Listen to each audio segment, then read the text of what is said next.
Assalamualaikum warahmatullahi wabarakatuh. Selamat sore para penghobi di seluruh Indonesia. Nah, kali ini saya akan coba untuk share jenis dari hidrokotil yang sering kita temukan di di air terjun atau di sungai-sungai.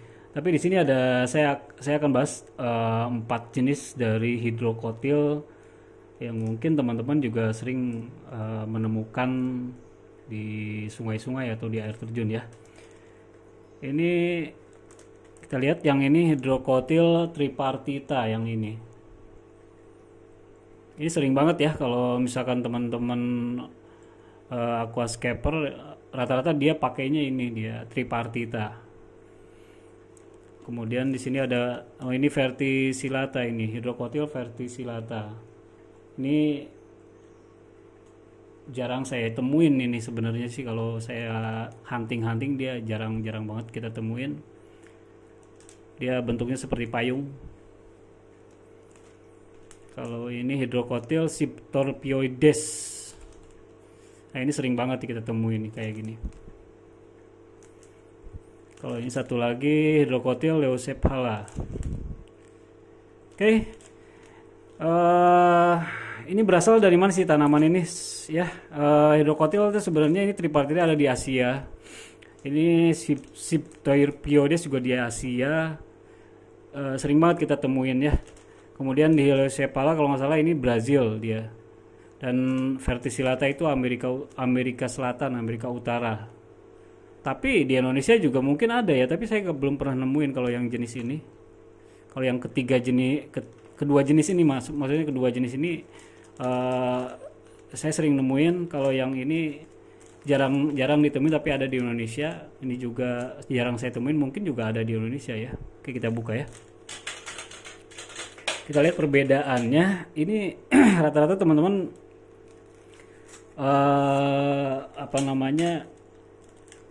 hidrokotil itu hampir mirip tapi beda di daun dia. Rata-rata yang bisa dipakai dan yang tidak bisa dipakai, dan kekuatannya, ketahanannya, dan dia apakah membutuhkan cahaya atau karbon dioksida yang tinggi atau tidak. Ini dari hidrokotil tripartita. Rata-rata bentuknya seperti ini. Kalau tripartita itu bentuknya 3. Jadi 3 dia bentuknya kayak gini. Ini tripartita. Rata-rata teman-teman kalau aquascaper itu dia memakainya ini. Hampir mirip dengan Siptorpioides yang ini nih. Dan ini pasti sangat mudah banget teman-teman menemukan hidrokotil sejenis ini. Karena ini lumrah. Maksudnya lumrah itu banyak ditemuin di emper-emperan sungai atau di air terjun. Itu bentuknya seperti ini nih. Jadi mirip dengan tripartita, mirip dari segi ukuran dia mirip, tapi dari bentuk dia berbeda. Kalau ini identik bulat, kalau ini 3. Jadi sekilas kalau kita lihat tanaman ini mudah untuk ditemuin sebenarnya. Ini mudah ditemuin di air terjun atau di sungai-sungai, tapi tidak semua kita bisa menemukan sejenis ini. Tapi kalau sejenis dari ini banyak ditemuin, mudah sekali untuk ditemuin ya. Ini dari hidrokotil Siptorpioides. Kalau ini tripartita, ini ada di Asia, di Indonesia juga ada, tapi saya belum pernah menemukan. Mungkin huntingnya kurang kali ya saya. Tapi beberapa teman-teman saya menemukan dengan sejenis dari tripartita ini. Nah, bagaimana untuk kebutuhan cahayanya? Dia high, dia tinggi sekali. Tapi kalau pengalaman saya beberapa tahun ke belakang menanam dari hidrokotil tripartita dan Siptorpioides ini lebih kuat daripada ini. Dia lebih kuat. Walaupun dua-duanya sama di high ya, di high, dan kita support dari karbon dioksida, tapi lebih unggul yang ini daripada ini. Makanya ini lebih saya saranin untuk di paludarium karena sifatnya dia darat gitu ya.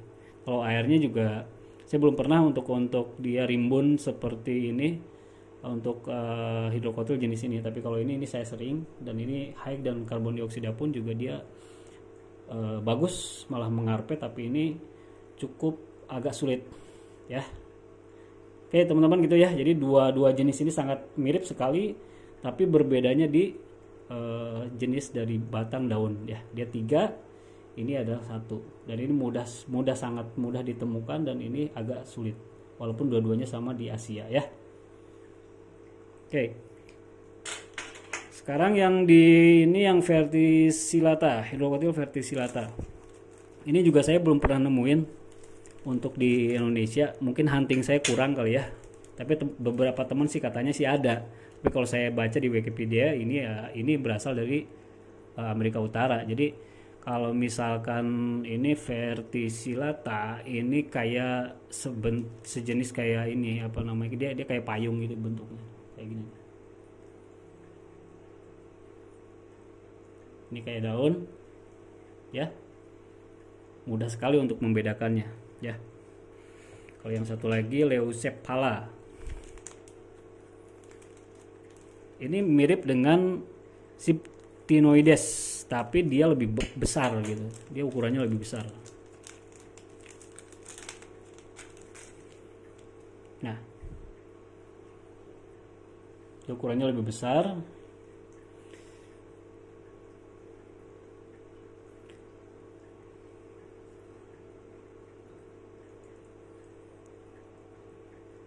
Ini verticillata, ini Leucephala. Saya ambil yang kecil ya, tapi ini daunnya bisa lebih besar ini sebenarnya. Jadi dua ini terlihat berbeda, dominan sekali berbedanya ya. Nah, ini bagaimana untuk kebutuhan cahaya? Sama dengan hidrokotil yang lainnya. Dia high dan butuh karbon dioksida. Tapi pengalaman saya kalau misalkan non karbon dioksida dia lebih tahan ya. Ini lebih unggul daripada hidrokotil yang lainnya.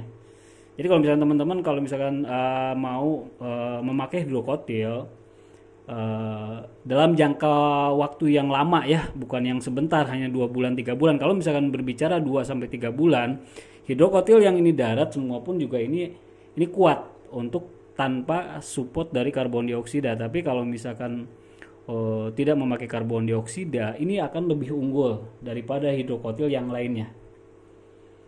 Cahayanya tetap high atau di medium, minimal di medium. Ini kalau misalkan yang lainnya ini bisa 2 sampai 3 bulan dia rapuh, rata-rata mengecil dan rapuh dan hilang. Ini lebih unggul. Jadi saran saya, kalau misalnya teman-teman mau memakai hidrokotil, sejenis dari hidrokotil, kalau ingin lama memakainya, berarti ini verticillata yang ini. Tapi yang lain ini bisa rapuh 2 sampai 3 bulan tanpa karbon dioksida. Tapi kalau misalnya dari support dari karbon dioksida, semua pun juga tetap akan lancar gitu teman-teman ya.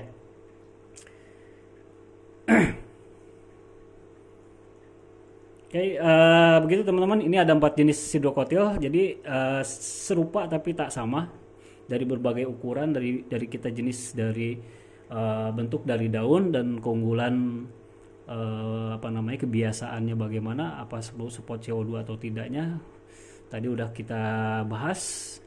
Jadi cukup lumayan mudah untuk ditebak ya dari keempat jenis hidrokotil ini.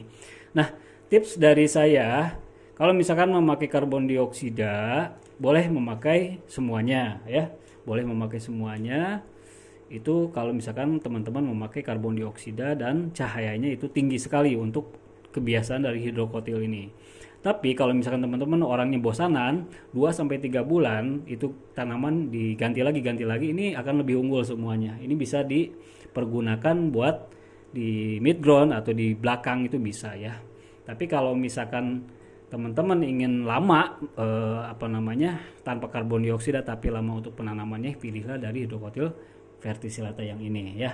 Tapi yang lainnya akan rapuh ya. Itu pengalaman saya ya. Mungkin kalau misalnya teman-teman punya koreksi atau punya pengalaman pribadi untuk memakai memakai hidrokotil ini, ya nanti mungkin bisa di-share ya. Tapi pengalaman saya ini akan lebih unggul. Si verticillata ini tanpa karbon dioksida dengan medium cahaya di maksimal di 25, itu dia lebih unggul daripada hidrokotil yang lainnya.